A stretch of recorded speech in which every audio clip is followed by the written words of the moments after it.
भगवान श्री कृष्ण जब माता देवकी और पिता वसुदेव को कंस के चंगुल से छुड़ाने गए तब उनकी उम्र 14 वर्ष थी। उनकी माता ने उनसे पूछा कि बेटा तुम तो भगवान हो, तो तुम हमें पहले ही कंस के चंगुल से छुड़ा सकते थे, इतनी देर क्यों कर दी?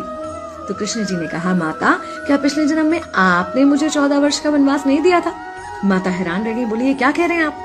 तब कृष्ण जी ने बताया कि पिछले जन्म में मैं राम था और आप थी माता कैकेयी और आप ही ने मुझे 14 वर्ष का वनवास दिया था और कर्म फल से कोई नहीं बच सकता माता, इसलिए आपको 14 साल का ये दुख सहना पड़ा। तब आश्चर्यचकित होते हुए माता ने पूछा, तो फिर यशोदा पिछले जन्म में कौन थी?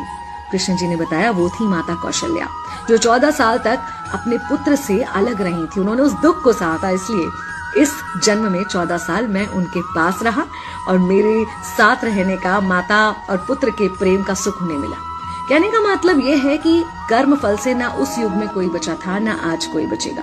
खुद भगवान भी कर्म फल से नहीं बच सकते, इसलिए अपने हर एक कर्म को बहुत सोच समझ कर कीजिए, क्योंकि जिसके भी खिलाफ आप कुछ गलत कर रहे हैं उससे आपकी शत्रुता कुछ समय या शायद एक जन्म की है, लेकिन उसके साथ कुछ गलत करके आप अपने कई जन्म बिगाड़ सकते हैं।